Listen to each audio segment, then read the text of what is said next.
hadirin yang kami hormati. Sebaliknya, sak soro-sorone wong sing wis ketemu Wahidiyah nanging ora nyurteni sapa sing nyipta. Ini pengertian ngaten. Awake dhewe wis ketemu sapa Wahidiyah dan ajarannya. Wis ketemu perjalanan Wahidiyah. Nanging tanpa disadari awake dhewe niku nglakoni sing boten sesuai kalih sing kersane Mbah Yai. Niku bakal cilaka awake dhewe nanti. Mula niku monggo kita introspeksi. Kita nyuwun ngapunten pangarsane Mbah Yai. Nyuwun ngapunten ngarsane Kanjeng Nabi. Nyuwun ngapunten ngarsane Allah Taala. Khususipun dumateng Mbah Yai. Amargi ingkang saged sampai dzaq bihaqatul Muhammadiyah namung para nabi dan rasul. Nyuwun ngapunten. Para sultan alia kula karu nyuwun ngapunten. Terus ngaten nggih. Kalau kita sampai ke Allah itu kita sampai dzaq ahadiyah. Jadi pengertiannya hampir sama. Isyraq ahadiyah ada, dzaq ahadiyah ada. Isyraq bihaqatul Muhammadiyah ada, dzaq bihaqatul Muhammadiyah ada. Istilah wahidiyah ada, dzaq wahidiyah ada. Di situ. Jadi makam yang utama kalau kita sampai ke Allah itu kita harus mencapai makam istiraq atau makam dzaq ahadiyah. Untuk mencapai makam dzaq ahadiyah kita tidak mungkin mampu. Yang mampu hanya para nabi dan rasul.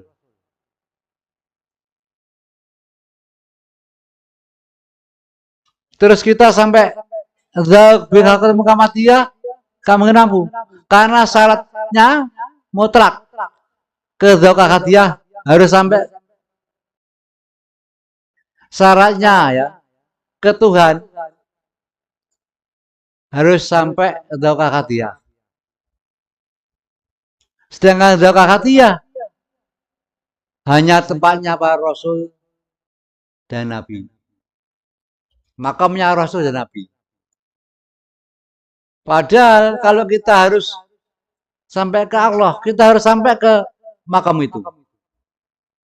Bagaimana caranya? Syaratnya, kalau ke makam itu kita harus sampai ke makam dzaq bihaqatul Muhammadiyah. Kita tidak mungkin mampu. Yang mampu hanya para sultan alia. Semuanya mampu. Lah kita saat itu di zamannya Syekhuna wa Murabina Mbah Rama Haji Abdul Majid Ma'ruf. Kita juga melakukan apa yang dikersakkan beliau. Dan otomatis kita sudah sampai dzaq wahidiyah tanpa kita sadari.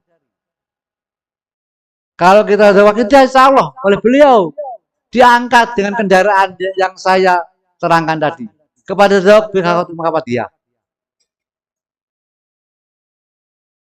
Kalau kita sampai ke bihaqatul Muhammadiyah, insya Allah kita bisa sampai ke dzaq ahadiyah. Di situ. Jadi intinya di dalam kehidupan ini kita di dalam mengarungi kehidupan di alam fana ini satu kuncinya sam'an wa ta'atan dumateng Syekhuna wa Murabina Mbah Rama Haji Abdul Majid Ma'ruf qaddasallahu sirrahu. Tapi yang benar-benar sam'an wa ta'atan, benar-benar taslim. Jangan sampai taslim hanya di mulut. Ditekai podo-podo aku yang bahaya, aku yang bahaya. Kan banyak seperti itu. Podo bahaya ini. Jangan seperti itu. Karena apa? Ada pertanyaan. Di saat mulut kamu bicara derek bahayai,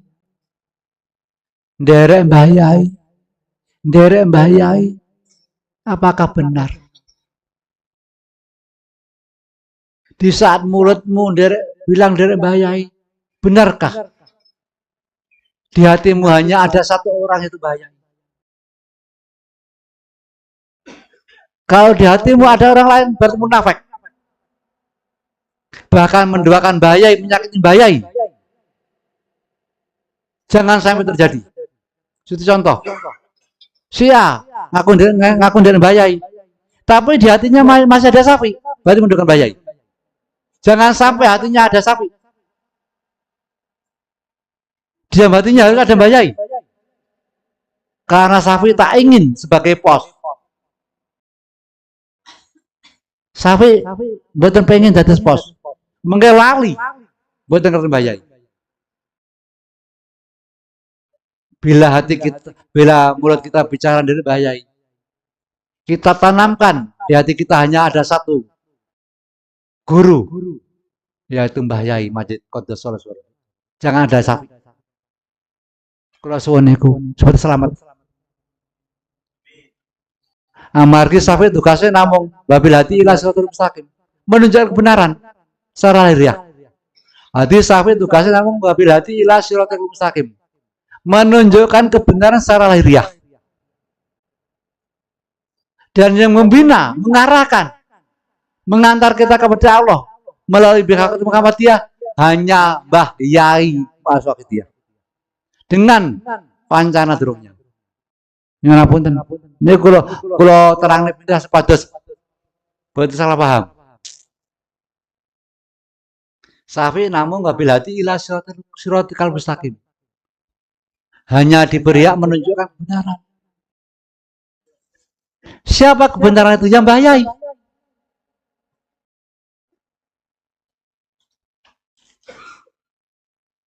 Safi hanya diberi hak membina secara lahiriah.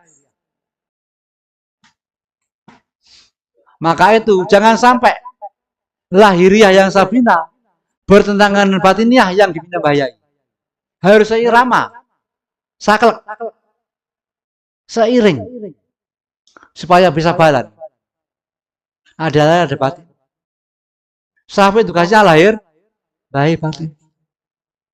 Sehingga kita bisa saklek. Jangan sampai sapi berbeda dengan Mbah Yai. Nanti kalau sapi berbeda dengan Mbah Yai lagi, munafik malih. Batinnya ngalor.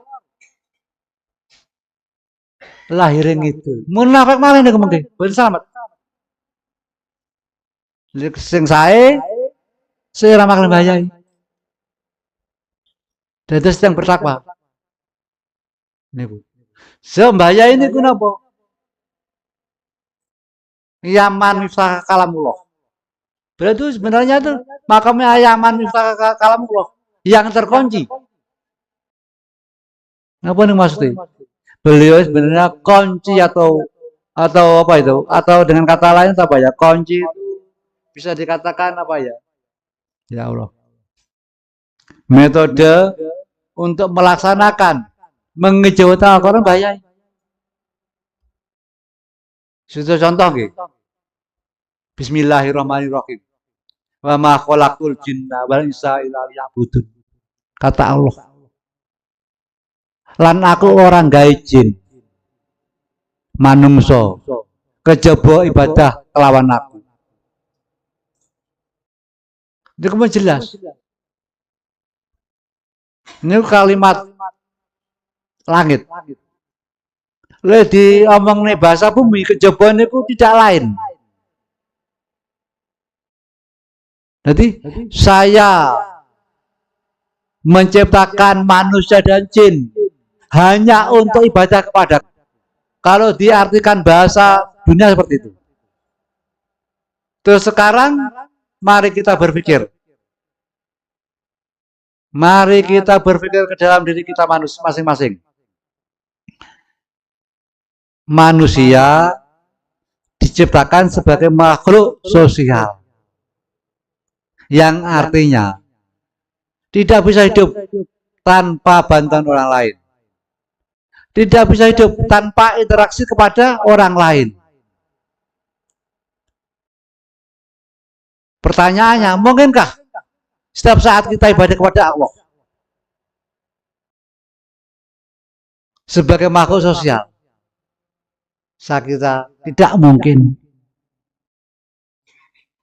Nah, di sini Mbah Yai tampil memberi kunci agar kita bisa melakukan perintah Allah setiap detik. Apa itu kuncinya? Lillah.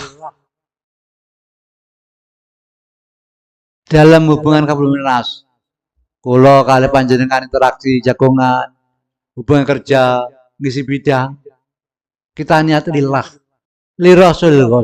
Insya Allah, niku sampun nglakoni perintah Allah. Dumateng surat Az-Zariyat 5 mau. Pramana beliau niku wonten sing dawuh ne bapak beliau niku Yaman Usaka kalamullah. Di samping niku beliau juga Yaman Miftaka, 2 kalimat syahadat. Saat ini setiap saat, setiap waktu subuh, waktu zuhur, waktu asar, maghrib, nisa, niku dirikanlah sholat. Seruan dirikanlah sholat. Karena dirikan sholat ada makna tersendiri yang lebih. Di mana makna itu? Inna sholati wa nusuki wa mahyaya wa mamati. Semuanya, bahkan sholat umat untukmu ya Allah. Nah, itu tidak hanya di dalam sholat. Di sholat kita juga, hati kita juga untuk Allah. Hidup untuk Allah. Semuanya. Artinya ibadah kepada Allah. Sebagaimana kita melakukan itu, tetap saja dengan lillah li Rasulullah. Itu sudah mengejawantakan sholat dalam kehidupan sehari-hari. Belum lagi syahadatnya. Asyhadu alla ilaha illallah wa asyhadu anna Muhammadar Rasulullah. Saya bersaksi bahwa tidak ada Tuhan yang kami sembah selain Allah. Dan saya bersaksi bahwa Nabi Muhammad Subhanahu wa ta'ala. Nah, di sini pengertiannya ada 2 hal. Yang pertama, bersaksi. Ya. Bersaksi itu melihat, menyaksikan, atau tidak. Bersaksi otomatis melihat. Terus apakah kita sejaman dengan Rasulullah? Kan tidak. Otomatis bersaksi harus melihat. Kan gitu.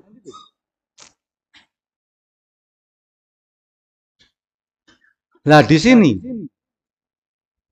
Mbah Yai pernah dawuh pada saya. Memang wong gak menyadari. Sajane bersaksi ini wis suwi. Nek zaman azali bersaksi kan. Di saat roh sebelum ditimpa di dalam rahim, dia roh sudah bersaksi. Maka itu kesaksian kita sah. Walaupun secara lahiriah kita sekarang bukan zamannya beliau. Tapi insya Allah sah dari beliau. Karena apa? Dia roh sudah bersaksi.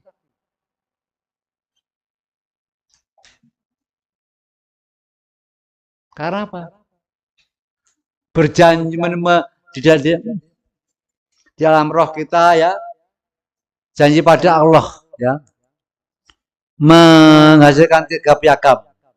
Yang pertama, janji mengakui Allah Tuhan kita, maka Rasulullah utusannya.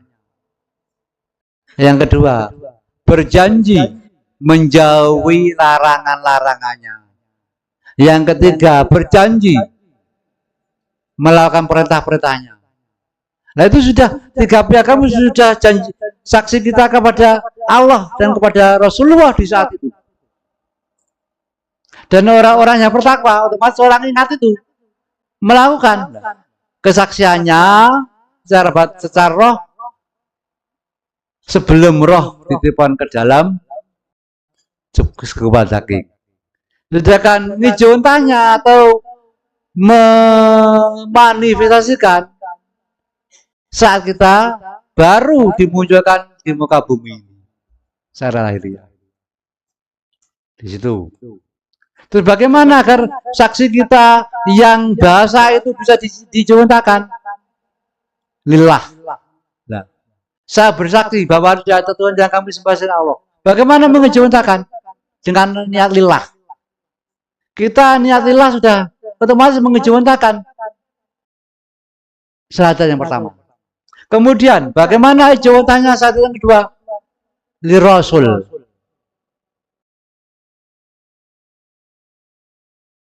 Maka itu lillah billah rasul birasul billah itu sebagai